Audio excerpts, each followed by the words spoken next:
Paramashivoham. Om Nithyananda Paramashivoham. Om Nithyananda Paramashivoham. Om Nithyananda Paramashivoham. Om Nithyananda Paramashivoham. Om Nithyananda Paramashivoham. Om Nithyananda Paramashivoham.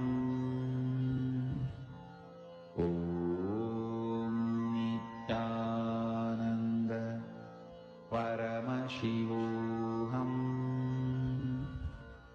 Om Nithyananda Paramashivoham. Om Nithyananda Paramashivoham. Om Nithyananda Paramashivoham. Om Nithyananda Paramashivoham. Om Nithyananda Paramashivoham. Om Nithyananda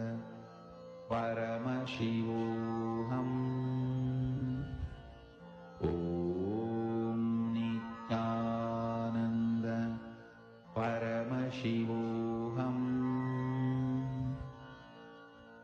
Om Nithyananda Paramashivoham.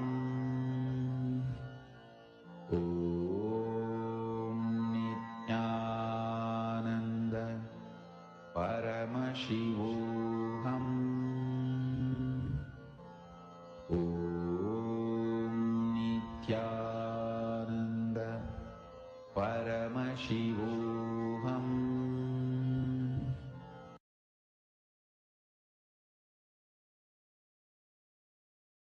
So, Nithyanandam, everyone, it's time for all of us to start writing the answer.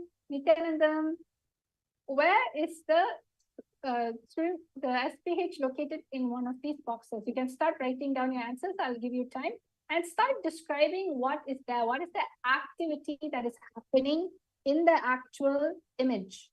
Chandavasavima, able to see white cow and a bell. Trishul in the second row, first box. Okay, ma, second row, first box. How about everyone else? Can you please start sharing what is it that you are seeing through your third eye? I'm going to give you about 1 minute to start writing your answers down. Nityananda Paramashivoham. Om Nithyananda Paramashivoham. Om Nithyananda Paramashivoham. Om Nithyananda Paramashivoham. Om Nithyananda Paramashivoham.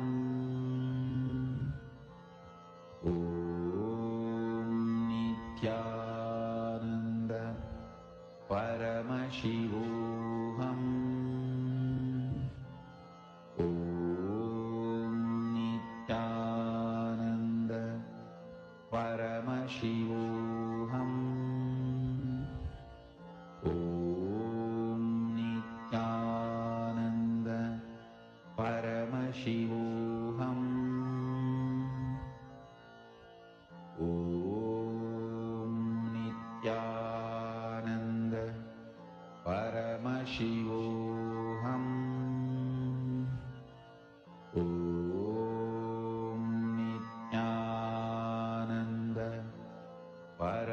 Paramashivoham. Om Nithyananda Paramashivoham. Om Nithyananda Paramashivoham. Om Nithyananda Paramashivoham. Om Nithyanandam, everyone. So over here, Virupaksha is saying first row, first box. Swamiji is holding snake rounded stick. Vashishta says Swamiji sitting in half Padmasana on Simhasana, holding some stick in hand. Magita says second row, fourth box. Swamiji standing in front of the door. All right. Ma Chanda Vasil. Okay. Hiranmayi Mulukutla. First row, third box, Swamiji giving Muruga Darshan. Nitesh, Swamiji showed Nitesh, second row, third box, performing Homa, Jatas tied up, wearing Rudraksha Tandi and a tiger cloth. Okay, that's amazing. Let's all see what the answer is. Are you all ready? So now the answer of where it is actually is in the first row, third box. So whoever got first row, you're very close. It is the first row, third box, as you can see. And what is this picture? Let's all see, what is Swamiji doing in this picture?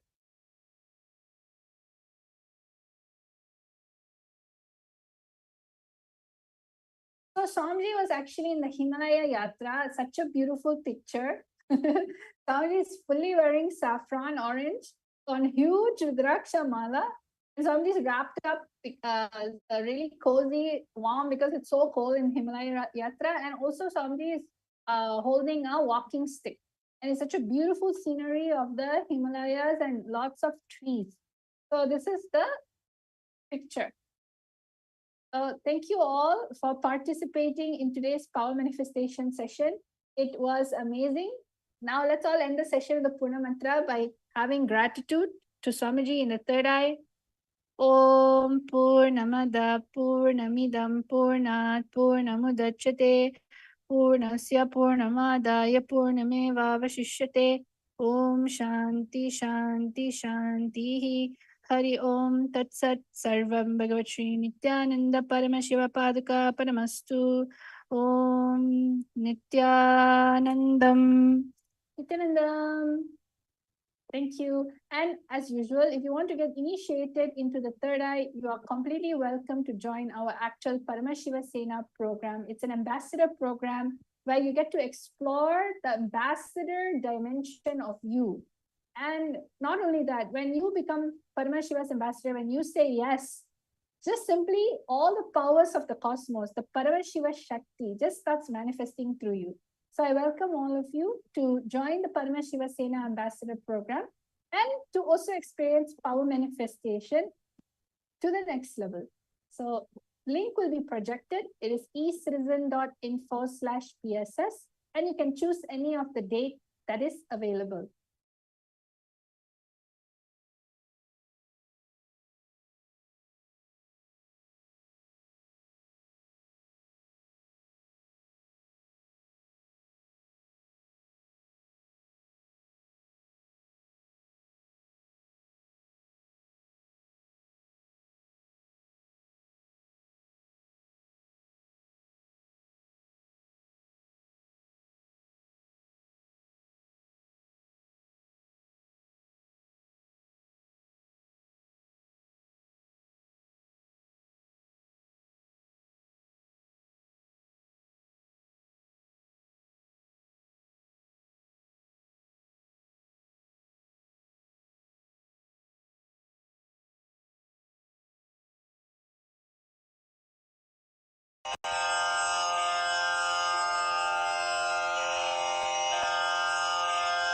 श्रीकैलासोन्नतद्वादशान्तश्यामलापीठारूढ श्रीमीनाक्षिसुन्दरेश्वरा भिन्नस्वरूपा परशिवपुत्ररत्न Kumar गुरुमण्यतुल्यावतार श्रीपार्वतीस्तन्यपानलब्धदिव्यज्ञान विश्रुतसकलनिगमागमसारभूतद्राविडवेदप्रवक्त्रे श्रीमत्परमशिवकरुणासमधिगतमुक्तामयचतुरश्रयान् गीयमान छत्रचामर श्रीचिह्नकाहलादिसमस्तबिरदावल्यलङ्कृत ज्ञानविज्ञानचक्रवर्ती सर्वजनसङ्घसद्यो निर्वाणदीक्षा व्ययापवर्गवर्ष विश्राण Jimuta परमतकलभकेसरी शैवसिद्धान्तस्थापनाचार्य श्रीराजाधिराज पाण्ड्यमहाराज गुरु क्षपणशाक्यादिमहान्धकारनिवारणज्ञानभानु वीक्षणानर्हार्हध्वजोच्छेदनपूर्वक श्रीमद्वृषभध्वजस्थापक शैवसमयकर्त्रे सर्वज्ञपीठारूढ श्रीजगद्गुरु श्रीज्ञानसम्बन्धदेशिकस्वामि वागीशसुन्दरमाणिक्यवाचकस्वामिनाम् अवतारभूत श्रीज्ञानसम्बन्धस्वामि पुनरुद्धृत श्यामलापीठ सर्वज्ञपीठ त्रिणवत्युत्तरद्विशततम गुरुमहासन्निधान अरुणगिरियोगीश्वर परम्परागत अरुणाचल सर्वज्ञपीठ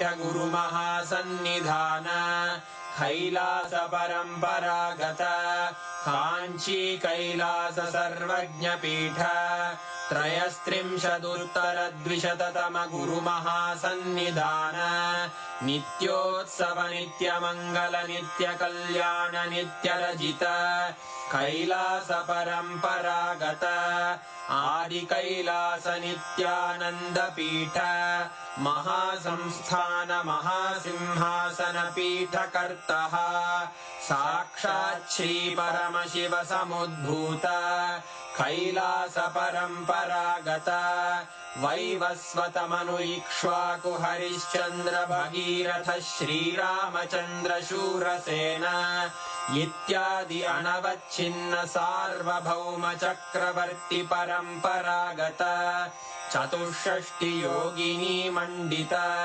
चतुष्षष्टि सम्प्रदाय प्रवर्तक मनुधर्मशासन सूर्यवंश प्राप्त सर्वज्ञपीठ सुराङ्गी साम्राज्य मूर्धाभिषिक्त चूडामणे साक्षात् श्री परमशिव समुद्भूत कपिल महागुरु पुनरुद्धृत महानिर्वाणि पीठ अष्टोत्तर सहस्र श्री महामण्डलेश्वर साक्षात् श्री परमशिव सिंहासनाभिषिक्त समस्त गणनायक श्री महागणपति समारंभ अनवच्छिन्न पीठाधीश्वर गुरु परंपरा प्राप्त अटल पीठ अष्टोत्तर सहस्र श्री अटल पीठाधीश्वर धर्म मुक्ति स्वर्गपुर स्वर्ण पीठ त्रयोविंश गुरु महासन्निधान कैलास परम्परागत आदिपीठ सर्वज्ञपीठ जगद्गुरो श्री कैलास पुनरुद्धारक श्री कैलास परमाचार्य श्रीमत्परमहंस परिव्राजकाचार्य वर्य सच्चिदानंद प्रणव स्वरूप श्रोत्रिय ब्रह्मनिष्ठ श्रीमज्जगद्गुरु श्रील श्री भगवत् श्री नित्यानंद परमशिव श्री ज्ञान संबंध देशिक परमाचार्य स्वामिन् अत्रागत्य परिपाल्य च अस्मान् विज्ञान वितरणेन विजयी भव जय जय।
சுத்தாத்வைத பரமாக சத்திய ராமானுஜாச்சாரியார்,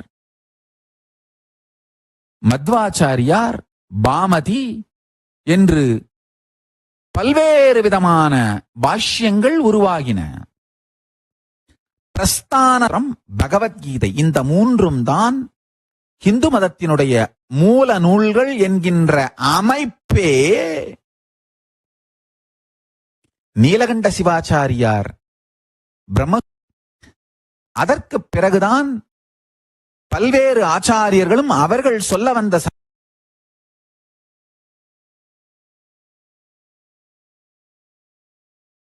சத்தியங்களின் முறைப்படி அந்தந்த சம்பிரதாய பரமான் மீது ஆழ்ந்த பற்றோடும் பக்தியோடும் ஈர்ப்போடும் இருப்பது தவறில்லை.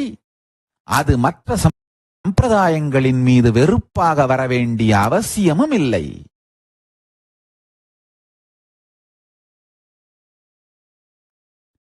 நான் ராமகிருஷ்ண மடத்துல பிரம்மச்சாரியா இருந்தப்போ சென்னையில புக் ஃபேர் நடக்கும். இந்த புக் ஃபேர் நடத்துற பிரம்மச்சாரி பொறுப்பை எனக்கு அளித்திருந்தார்கள். அந்த புக் ஃபேர், அந்த புக் ஸ்டால்ல உட்கார்ந்து இருந்தேன். அங்க எல்லா விதமான பிரம்மசூத்திர பாஷ்யங்களும் இருக்கும். சங்கர பாஷ்யம், ராமானுஜ பாஷ்யம், தமிழ்ல மொழிபெயர்த்து மற்றும் ஆங்கில மொழிபெயர்ப்பு. தமிழ் மொழிபெயர்ப்பு ரொம்ப கம்மி, ஆங்கில மொழிபெயர்ப்புகள் அதிகமா இருக்கும். ஏன்னா ராமகிருஷ்ண மடத்து சன்னியாசிகள் ஆங்கில பிரம்மசூத்திரத்தினுடைய சங்கர பாஷ்ய மொழிபெயர்ப்பு, ராமானுஜ பாஷ்ய மொழிபெயர்ப்பு எல்லாம் பண்ணியிருக்காங்க. சுவாமி கம்பீரானந்தான்னு ஒருவர், சுவாமி தபஸ்யானந்தா, இவர்களெல்லாம் சங்கர பாஷ்யம், ராமானுஜ பாஷ்யம் மற்றும் பல்வேறு பிரம்மசூத்திர பாஷ்யங்களை மொழிபெயர்த்திருந்தார்கள். இந்த புத்தகங்கள் எல்லாம் விற்பனைக்காக அடுக்கப்பட்டிருந்தது. ஒரு அன்பர் அந்த புத்தகங்களை எல்லாம் பார்த்துட்டு பிரம்மசூத்திரத்தினுடைய ராமானுஜ பாஷ்யம்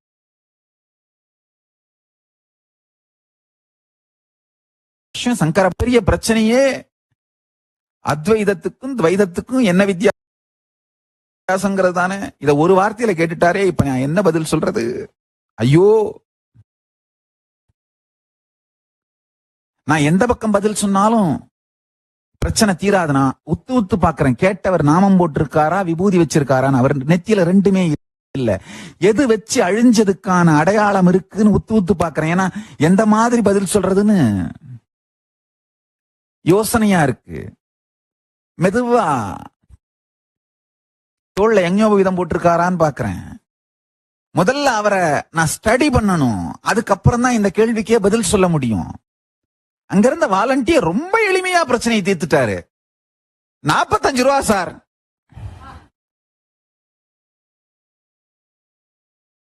எனக்கு சிரிக்கிறதா அழறதான்னு தெரியல. இந்து மதத்தோட மிகப்பெரிய பிரச்சனைய ஒரு சின்ன விடையில தீர்த்துட்டாரே.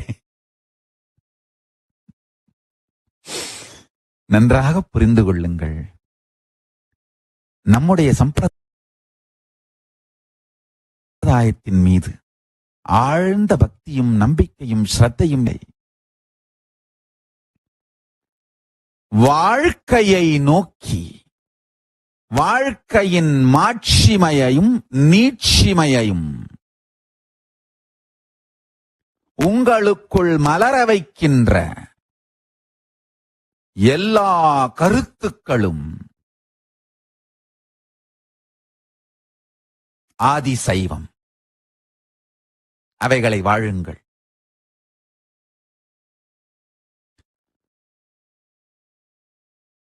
உங்களுக்குள்ள உயிரை உயிர்ப்பிக்கச் செய்கின்ற எந்த கருத்து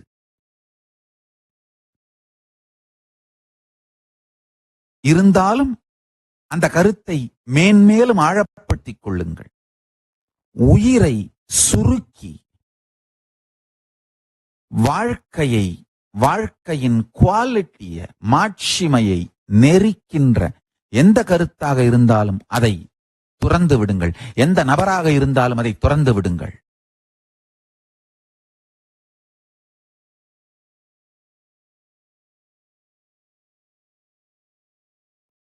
வாழ்க்கையின் மலர்ச்சியே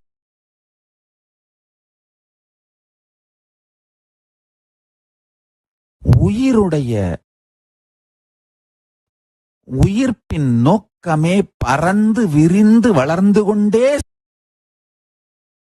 செல்வதுதாங்கய்யா.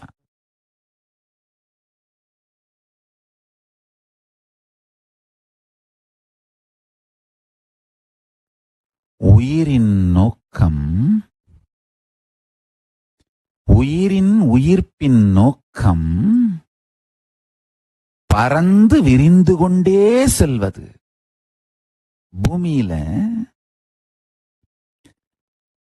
பரமசிவ பரம்பொருளின் வலக்கண்ணான சிவசூரியன் அருள்பட்டு நிலம் உயிர்த்து தாவரங்களாக மலர்ந்தது.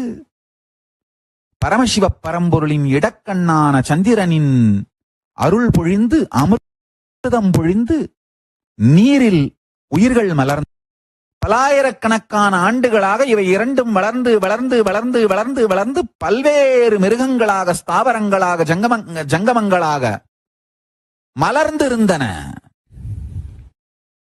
அமீபால இருந்து டைனோசர் வரைக்கும் உருவாயிருச்சு. மசில் மெமரி, பயோ மெமரி, இந்த ரெண்டும். மசில் மெமரினா என்னன்னா, செயல்களை தொடர்ந்து செய்வதனாலே ஏற்படுகின்ற நினைவு பதிவுகளை வைத்து மட்டும் இயங்குவது மசில் மெமரி. ஒரு செடி திரும்ப திரும்ப சூரிய ஒளியிலிருந்து ஸ்டார்ச்சை உருவாக்கி தன்னுடைய உயிரை பலப்படுத்தி கொண்டு வளர்ந்து கொண்டே போறது. இது மசில் மெமரி மட்டும் இருந்தா போதும். இந்த செயலை செய்து கொண்டே செல்லலாம், அப்படியே செஞ்சுக்கிட்டே இருந்துட்டே வாழறது. அதான் மசில் மெமரி.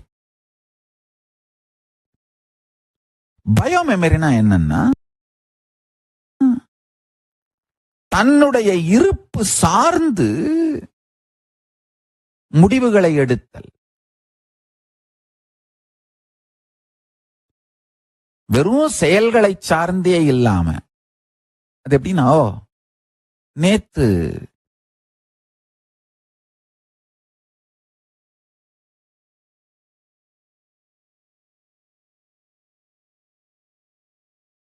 கரும்பை உண்டேன், குடிக்கலாமா அப்படின்ற சற்றே சிந்தனையை சேர்த்து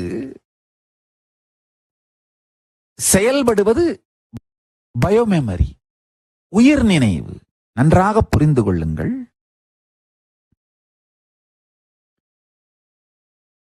செயல் சார்ந்து இயங்குவது மசில் மெமரி, இருப்பு சார்ந்து இயங்குவது பயோமெமரி. இன்னும் சில உதாரணங்கள் கொடுக்கணும்னா,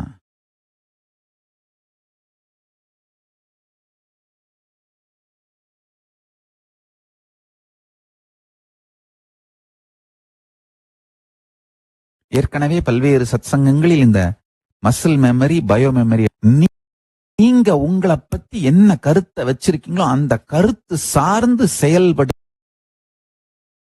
பயோமெமரி. உங்களுடைய செயலை மட்டும் சார்ந்து செயல்படுவது மசில் மெமரி. உதாரணத்துக்கு இப்ப சொல்ற உதாரணத்தை ஆழ்ந்து கேட்டுக்கொள்ளுங்கள்.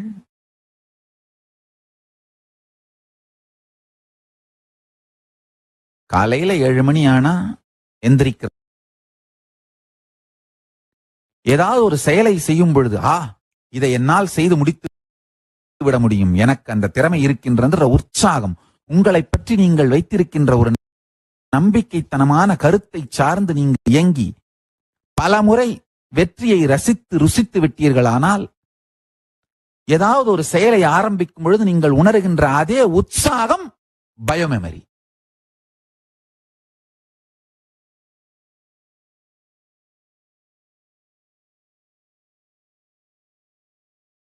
நல்லா புரிஞ்சுக்கோங்க. பயோமெமரி. இந்த இரண்டுமே உயர்ந்த நிலையை அடைந்து விட்டிருந்தது. உயிர் அடுத்த நிலைக்கு செல்ல வேண்டும், அடுத்த பரிணாமத்திற்குள் செல்ல வேண்டும். அமீபா வளர்ந்து மீனாகி, மீன் வளர்ந்து குரங்காகி, குரங்கு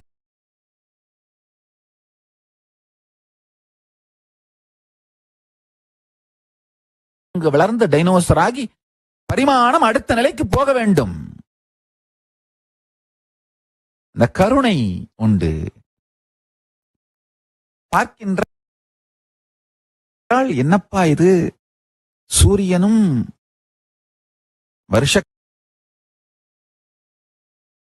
கணக்கா தன் வேலையை யுகங்களாக மசில் மெமரியும் பயோ மெமரியும் தங்களுடைய முழு பரிமாணத்தின் வீச்சையும் தன்னுடைய முழு பரிமாணத்தின் உயர்ச்சியையும் அடைந்து விட்டது. இதுக்கு மேல உயிர் அடுத்த நிலைக்கு எவ்வாறு செல்வது அப்படின்னா ஒரே வழி என்னன்னா, பெருமானுடைய 3வது திருக்கண்ணிலிருந்து பயோ எனர்ஜி, உயிர் மலர்ந்து வந்தாக வேண்டும். பயோ எனர்ஜி இந்த மசில் மெமரிக்குள்ளேயும் பயோ மெமரிக்குள்ளேயும் ஆட் ஆகணும். இந்த மசில் மெமரியும் பயோ மெமரியும் சேர்ந்து உருவான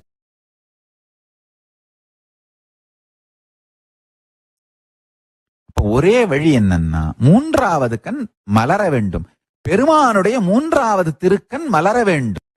எப்போதும் சமாதியிலே இருந்து கொண்டிருக்கின்றார் பெருமான்.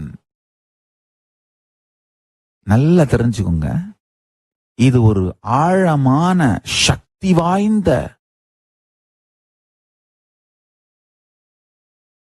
ஒரு தாந்திரீக. ரொம்ப மெதுவா மசாஜ் பண்ணி அந்த 2 கண்களுடைய பார்வை நோக்கை 3வது கண் நோக்கி திருப்புதல்.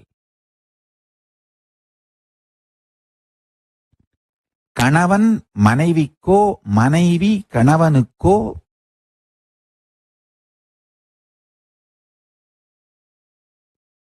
தாய் மகனுக்கோ, தந்தையானால்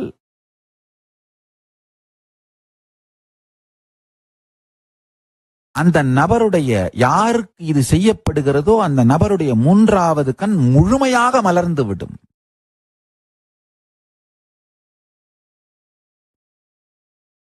முக்கியமாக குருவினுடைய 3வது சக்தியான ஞானாஞ்சனத்தை 3வது கண்ணிலே வைத்துவிட்டு இந்த தாந்திரீக தியான முறையான இதை செய்வீர்களானால்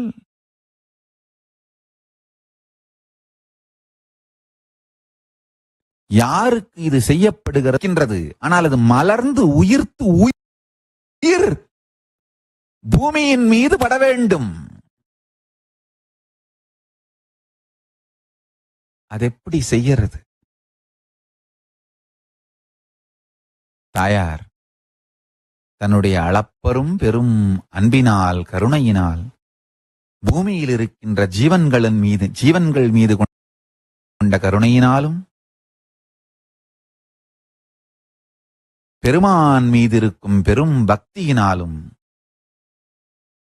மெதுவாய் அவருடைய சூரிய சந்திரனாக 2 திருநயனங்களையும் மெதுவாக பற்றி சக்தி முழுவதையும் மொத்தத்தையும் 3வது கண்ணான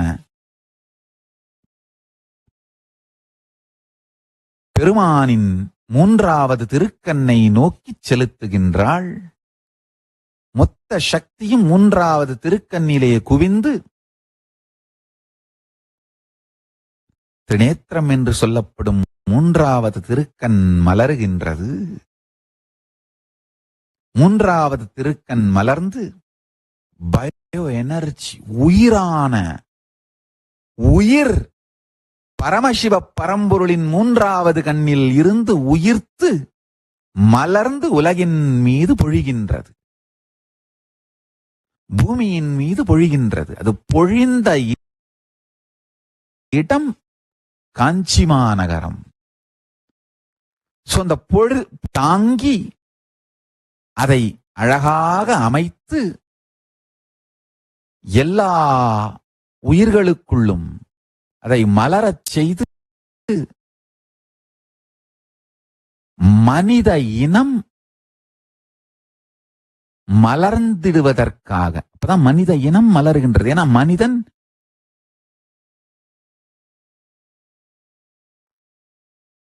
மசில் மெமரி, உயிர் நினைவு, உயிர் சக்தி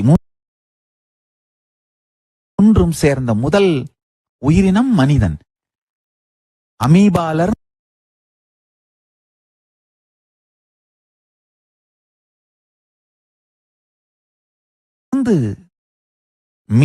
மீனிலிருந்து குரங்கு செய்வதற்காகத்தான் அன்னை பராசக்தி காஞ்சிமாநகருக்கு ஏவுகின்றாள்.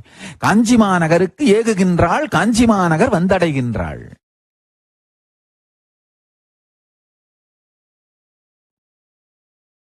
காஞ்சிமாநகரத்தில்தான் ஆதி மனித இனம் உருவாகின்றது. ஆதி சைவ இனம் உருவாகின்றது. காஞ்சியிலே அமைக்கப்பட்ட லிங்கம்தான் பூமியில்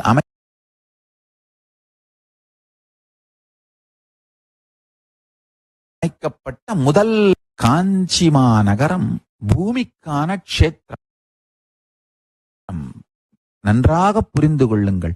மண்ணுக்கான க்ஷேத்திரம் திருவாரூர், மொத்த பூமிக்குமான க்ஷேத்திரம் காஞ்சி மாநகரம், ஏகாம்பரநாதர் ஆலயம். தாயார் தன்னுடைய திருமேனியாலே அணைத்து தாங்கி தன்னுடைய உடலின்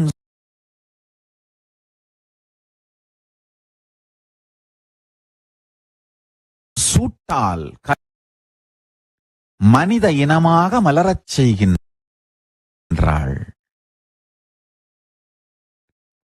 அந்த உயிரின் உயிர்ப்பு, இந்த உயிரின் உயிர்ப்பின் நோக்கம் பரமசிவ நிலையிலேயே எப்போதும் சுகித்திருந்து, பரமசிவ ஆனந்தத்தில் நிலைத்திருந்து, பரமசிவ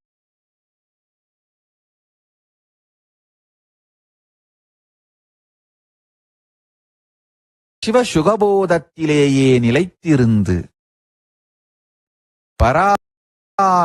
அந்த போதத்திலேயே எப்போதும் இருந்து பரமசிவ சக்திகளை வெளிப்படுத்தி பராசக்தியாகவே இருக்கின்ற சுத்தாத்வைத சுகபோதமே உயிரின் உயிர். இதை உணர்ந்து இதே உணர்வில் அமருங்கள். உங்கள் சக்தி முழுவதையும் மூன்றாவது கண்ணை நோக்கிச் செலுத்துங்கள். மகாவாக்கியத்தை அஜபா ஜபமாக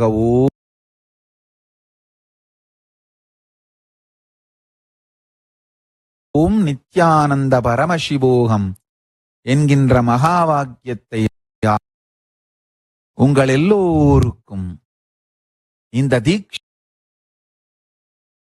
இப்பொழுது நிகழ்ந்து மலர்ந்து உங்கள் எல்லோருடைய மூன்றாவது கண்ணும் மலர்ந்து பரம்பொருள் பரமசிவத்திடமிருந்து அவர் மூன்றாவது கண்ணில் இருந்து பயோ எனர்ஜி, அவர் மூன்றாவது கண்ணில் இருந்து உயிர் சக்தி நம் எல்லோருக்குள்ளும் பொழிந்து நாதமும் பிந்தும் நமக்குள் கலந்து நாதபிந்து கலாதீதமாக பரமசிவ பரம்பொருள்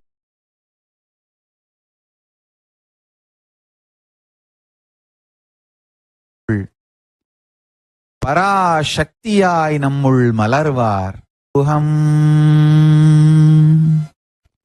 நிமிர்ந்து அமர்ந்து மகாவாக்கியத்தை உயிரே உயிர்த்து மலரும் விதத்திலே உச்சரியுங்கள். எல்லோருக்குள்ளும் மூன்றாவது கண் முழுமையாக மலர்ந்து மூன்றாவது கண் சக்திகளை வெளிப்படுத்துவீர்களாக.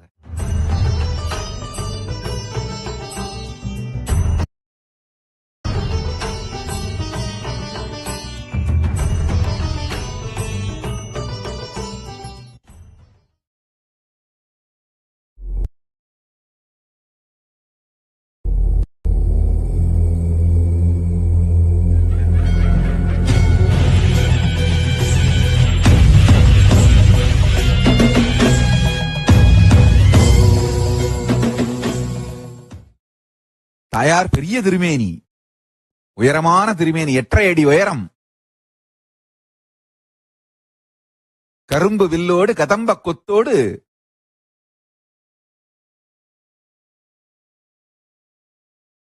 பஞ்சபாணங்கள் தாங்கி பெருமானை நேருக்கு நேராக எதிர்கொள்வதற்காக நிற்கின்றாள். நின்று நிமிர்ந்து பார்த்தாள்.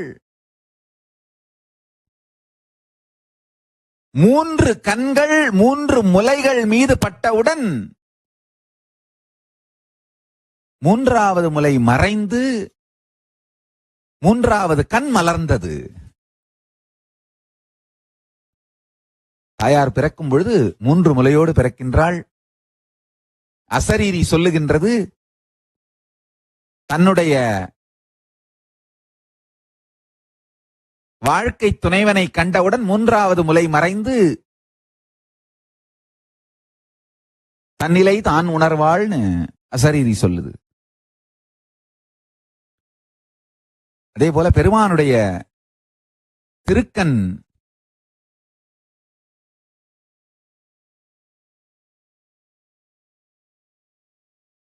தாயார் மீது பட்டவுடன் உடனே அன்னை உடலெல்லாம் மலர, உயிரெல்லாம் மலர, நாதனை கண்ட நாணத்திலே வெட்டி தலைகுனிந்து, ஐயோ போருக்கல்லவா புறப்பட்டேன் என்று தன் வலதுகால் பெருவிரலாலே தரையில் கோலம் விட துவங்குகின்றாள். முதல் முறையாக தன் வாழ்க்கையில் பெண்மையின் தன்மையான நாணம் அவள் உயிருக்குள்ளே மலர்ந்தது.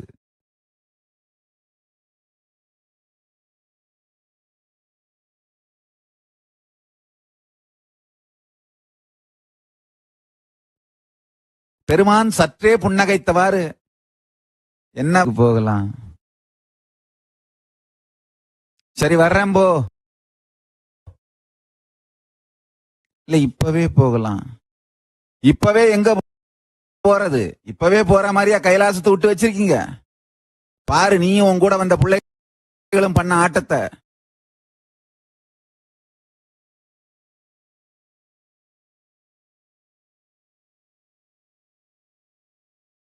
நான் நந்தி மேலதான் ஏறி வர, இவனை கட்டு போட்டு டிங்கர் பார்த்து பஞ்சர் பார்த்து இந்த வண்டி ஓடுற மாதிரி தயார் பண்ணிட்டு வர்றதுக்கே எனக்கு 4 மாசம் வேணும்.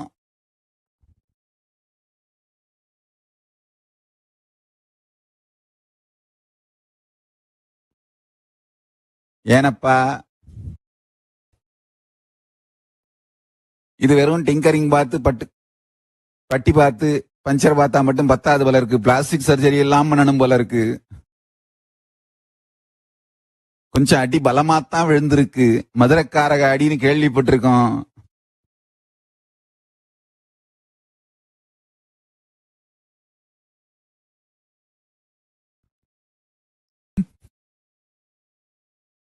இத்தனையும் சொல்லிவிட்டு நந்தி மெதுவாக புன்னகைத்தான்.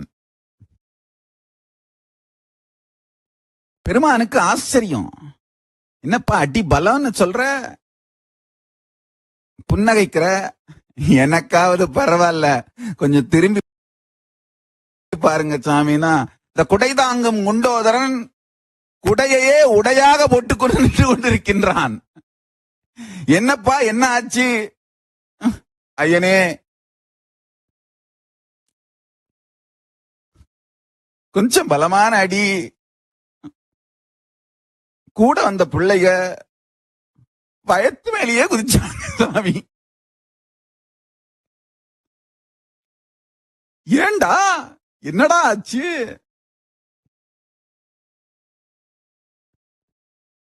என்ன ஆச்சுன்னு எனக்கும் தெரியலையப்பா. சரிடா, கொடைய உடையா போட்டிருக்க, கலசம் எங்கடா?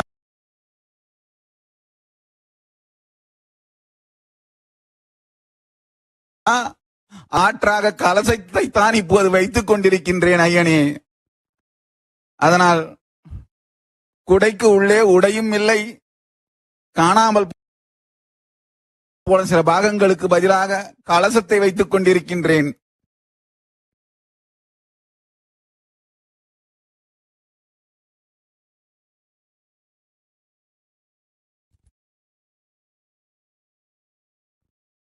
தாயாரை பார்த்து பெருமான் சத் வர முடியும். போறதுக்கு முன்னாடியே கைலாயத்தை கொஞ்சம் கிளீன் பண்ணி இருக்கிறதையெல்லாம் கொஞ்சம் சீர் பண்ணி வச்சுட்டு போங்க. அப்பதான் 2 மாசத்துலயாவது கிளம்பி வர முடியும்.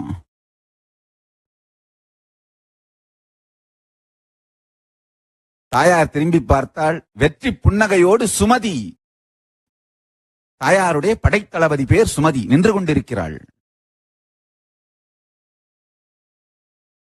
சுமதியை பார்த்து அன்னை கேட்கிறாள், என்னம்மா இது?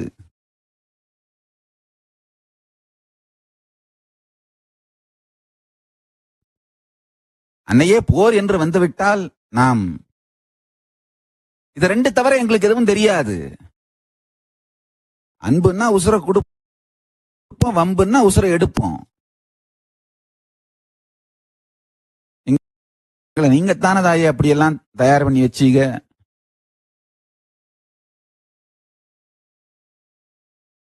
ஓடி வந்தார் நாரதர்.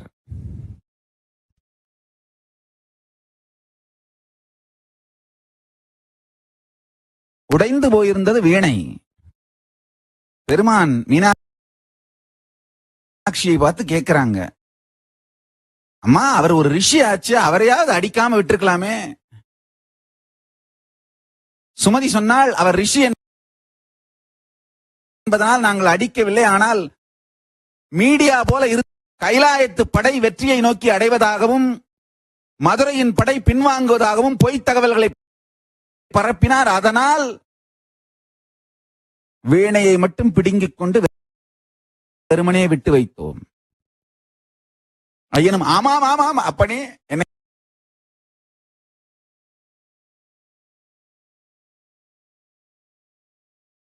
அடிக்கவில்லை, தயவு செய்து அதை சொல்லிவிடாதீர்கள்.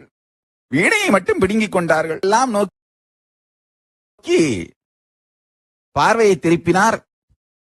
பஞ்சு பஞ்சா கோழியை பிச்சு போட்ட மாதிரி ஒரு சின்ன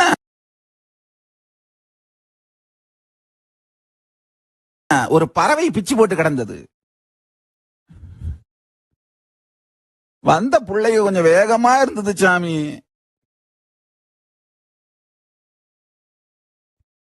எங்க நாராயணன்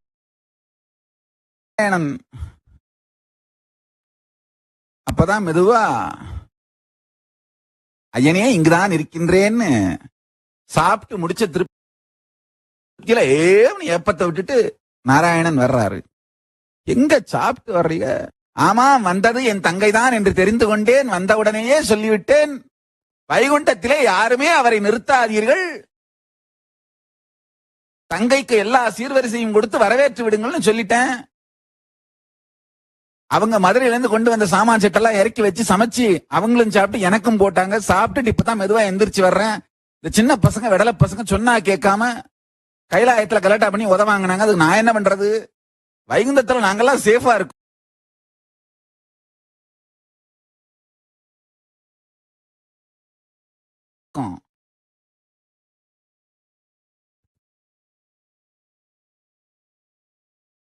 இங்க அவன் வந்து உங்களை பாக்குறதுக்குள்ள இவனும் கைலாயத்தாள் இவங்க நினைச்சு மதுரைக்காரங்க கொஞ்சம் கவனிச்சு வச்சுட்டாங்க.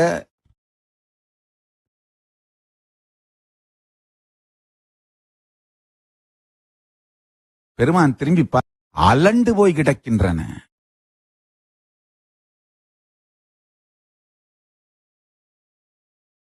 குடை தாங்கும் குண்டோதரன் குடையையே உடையாய் மாட்டிக்கொண்டு நிற்கின்றான்.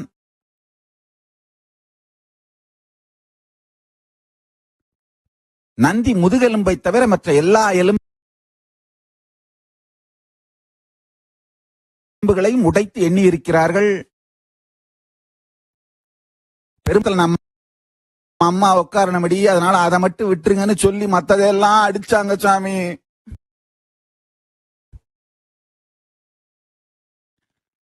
இவங்க மதுரக்காரகன்றதுனா அடிக்கும் போதே இவன் ரொம்ப நல்லவன், ரொம்ப என்ன அடிச்சாலும் தாங்கறான்னு சொல்லிட்டு வேற அடிச்சாங்க சாமி. தாயாரை பார்த்து சொல்லுகின்றார்,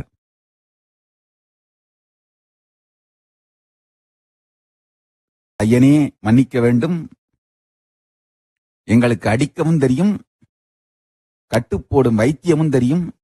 தென்னாட்டிலே சித்த வைத்தியம் என்று பெரிய வைத்திய முறை இருக்கிறது. அதன்படி எல்லோரையும் 10 நாளில் சரி செய்து விட்டு செல்லுகின்றோம். அப்பன் சொன்னார், அப்படியே செஞ்சுட்டு போங்க, அப்பதான் சீக்கிரம் வர முடியும். தாயார் கைலாயத்தை சீரமைத்து விட்டு மீண்டும் மதுரைக்கு வருகின்றார்.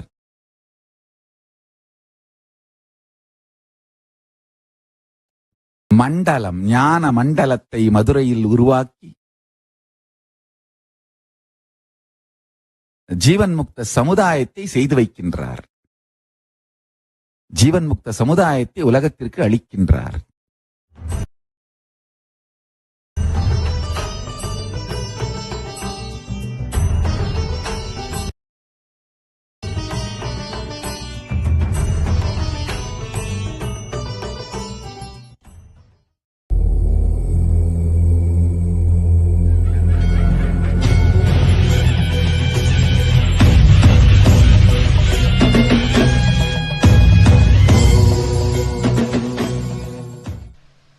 உங்கள் அனைவரையும் வணங்கி வரவேற்கின்றேன். கண்கள் 5 கலந்து இருக்கின்ற நிலை.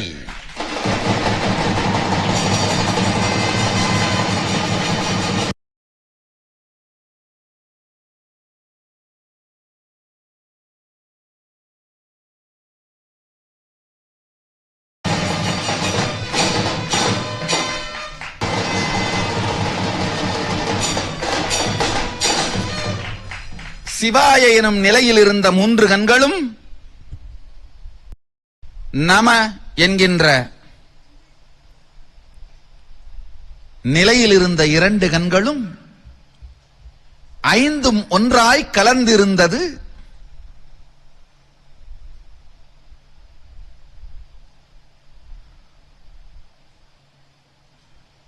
கண்கள் 5 கலந்திருந்த சில க்ஷணங்கள்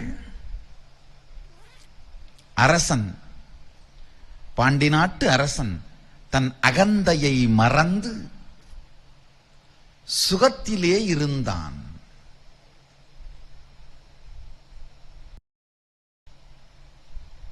தன்னை அறியாத சிவஞான போதத்திற்குள் விழுந்து கொண்டே சென்று கொண்டிருந்தான்.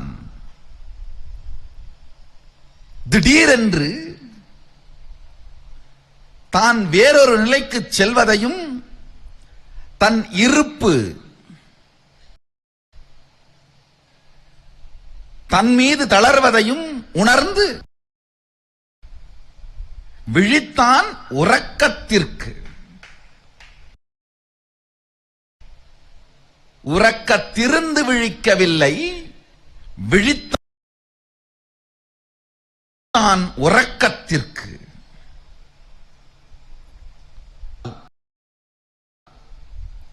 விழித்தான் நனவுக்கு.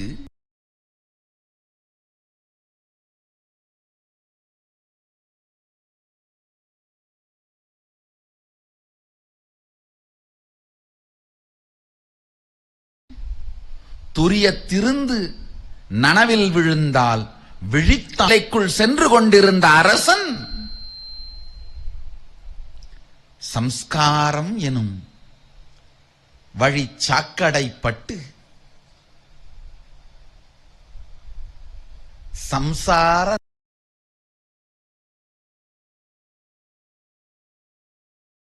நனவிற்கு விழித்தான். விழித்ததும்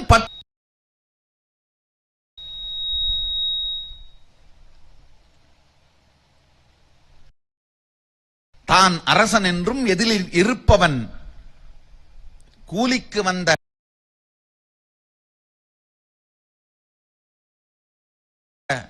கூலியாள் என்றும் வன்னியாக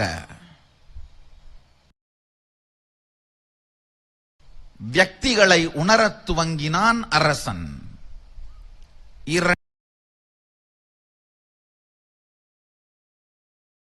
2 வினாடி தன்னையே இழந்து இருந்தான் போய் யார் நீ என்று கேட்டான்.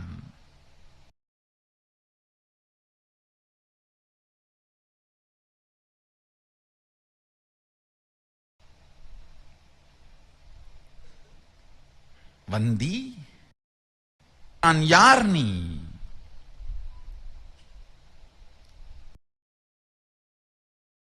நான் கூலிக்கு வந்த சுவாமிங்கோ.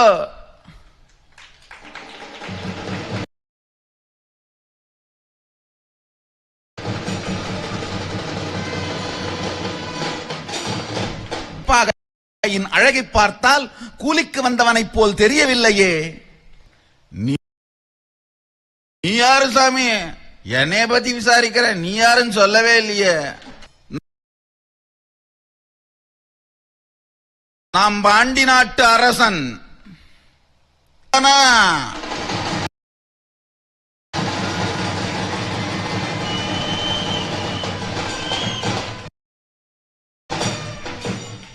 போதும் இந்த விளையாட்டு, யார் என்று சொல்.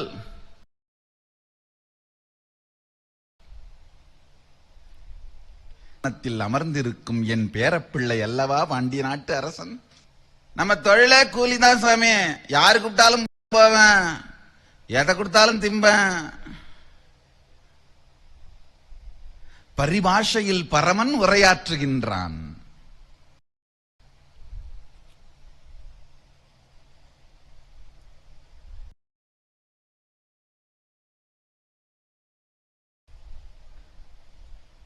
தலைப்பாகை அழகை பார்த்தால் கூலிக்கு வந்தவனைப் போல் தெரியவில்லையே.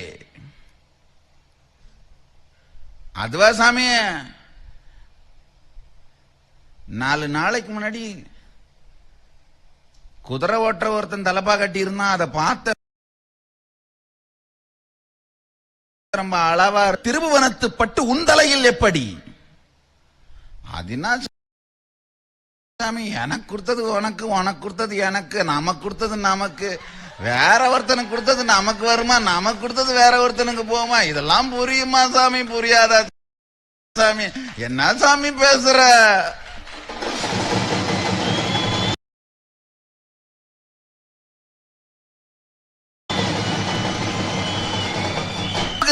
குழப்புகிறானா, குழப்பியதை குழப்புகிறானா என்று எதுவுமே புரியாமல்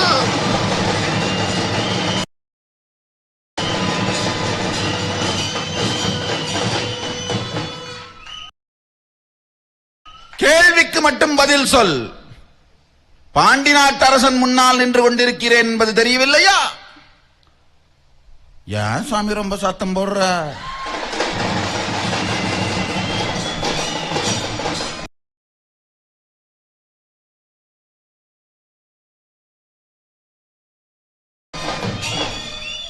பணியாரம் கொடுத்து பாடின பொருளா கொடுத்தமிச்ச அவனுக்கெல்லாம் விட்டு என் மேல வந்து கோவத்தை காமிக்கிற சாமிய. உண்ட பணியாரத்துக்கு உழையடா. பணியாரம் சொன்னா பணி ஆரணம் இல்ல சாமி.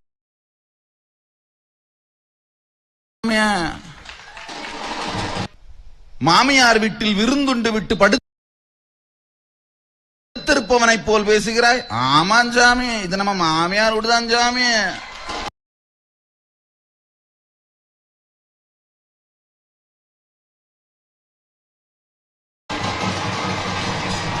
கடந்தா அவங்க அம்மா ஆக்கி போட்டது மாமியார தின்னதும் பணியாரம் தின்னுட்டு படுத்து கிடந்த சாமிய.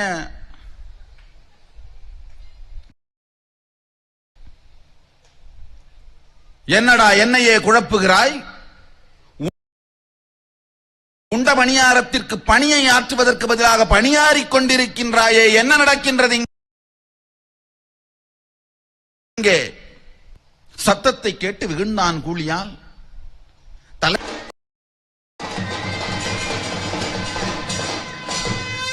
மண்டையை சொரிந்தான் மகேஸ்வரன்.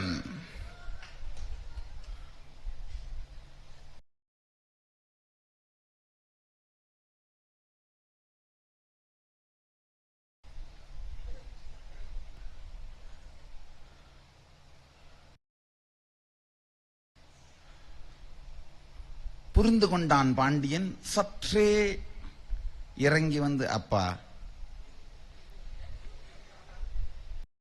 வந்தியின் பிட்டையும் இட்டலியையும் தின்றாய், வைகையின் ஆற்றுப்பெருக்கை கரையை அடைக்க கூடாதா?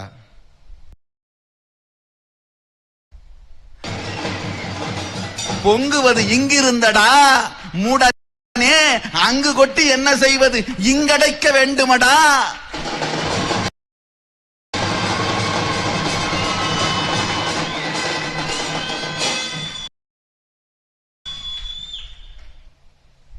புரியாத குழப்பத்தில் பாண்டியன்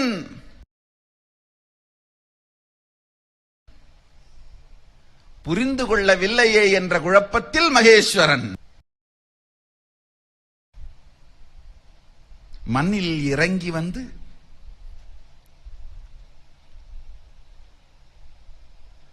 தன் பக்தர்களுக்கு செய்யும் சுத்தாத்வைத லீலை,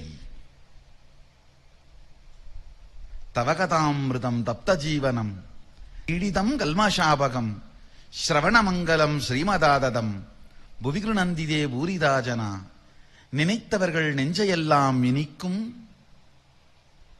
பேசியவர்கள் வாக்கெல்லாம் இனிக்கும், பேசினோரும் கேட்டோரும் பெருமுனிவர்கள் பதத்தை அடைவர், வாழ்வெல்லாம் அதை நினைப்பதால் வந்திடும் முக்தி. பாகவதம் கோபிகா கீதத்திலே லீலா தியானம் என்று பரமனின் விளையாடல்களை மனத்தால் பற்றுவதையே தியானமாக சொல்லுகின்றது.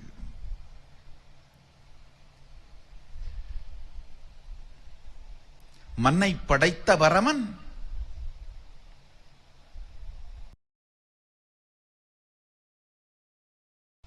மண்ணை சுமக்கவன். அரசன் சற்றே திகைத்து நின்றான். என்னடா செய்வது?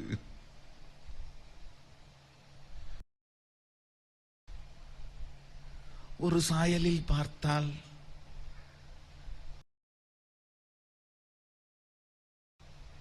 குதிரை, மறு சாயலில் பார்த்தால் கூலிக்கு வந்தவன் போலத்தான் பேசுகிறான்.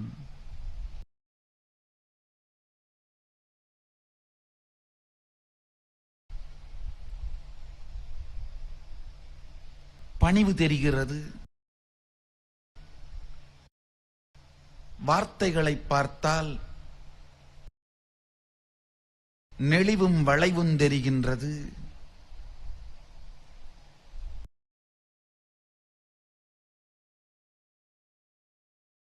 புரிவதா, தெரிவதா, தெரியாது இருப்பதா?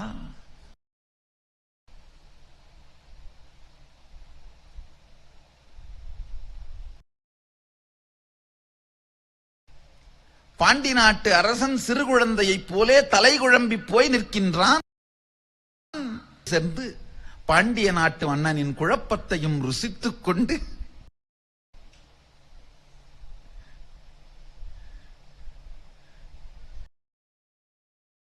வயிற்றில் பணியாரம், தலையில் பாண்டி நாட்டு மன்னன் குழப்பம்,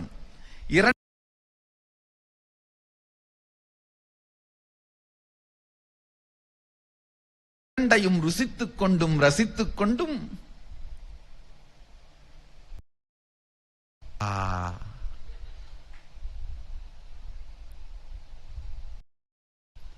வந்திக்கு அடிவயிறு கலங்குகிறது. எரிவது அடுப்பா அல்லது என் அடிவயிறா என்று தெரியாமல் பயத்தாலே கலங்குகிறாள் வந்திப்பாட்டி.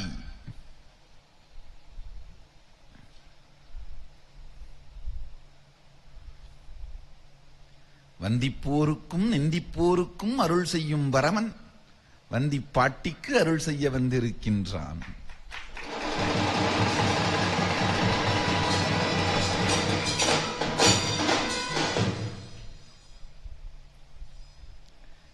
கிழவியோ, இவனை விட்டால் வேறு ஆளும் இல்லை, கூலியை தின்றுவிட்டான், வேறொரு ஆள் பிடித்தால் கொடுக்க கூலியும் இல்லை, இவன் வேலையை செய்யாவிட்டால் பாண்டிய நாட்டு அரசன் நம்மை விடுவதாயும் இல்லை. பாண்டியன் பக்கமும் சாய முடியாமல், கூலியாள் பக்கமும் பேச முடியாமல் பரிதவித்துக் கொண்டு நிற்கின்றாள் வந்தி. குழம்பிப் போய் எது சரி எது தவறு என்று தெரிந்து கொள்ள முடியாத விவேகம் கெட்ட நிலையான குழப்பத்திலே நின்று கொண்டிருக்கின்றான் பாண்டிய நாட்டு அரசன்.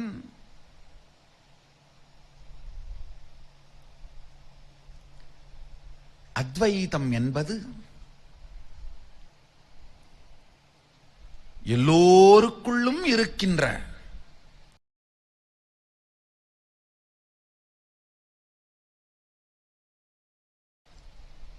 ஆன்ம தன்னை உணர்வது மட்டுமல்லாமல் தான் என்ன உணர்கின்றானோ அதை மற்றவர்களுக்குள் அனுப்பவும், மற்றவர்களுக்குள் நிகழ்வதை தனக்குள் கொண்டு வரவும் செய்கின்ற சக்தியோடு சேர்ந்த அத்வைதம் சுத்தாத்வைதம்.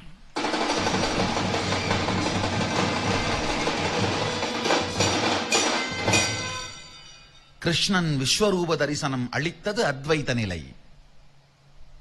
ஆனால்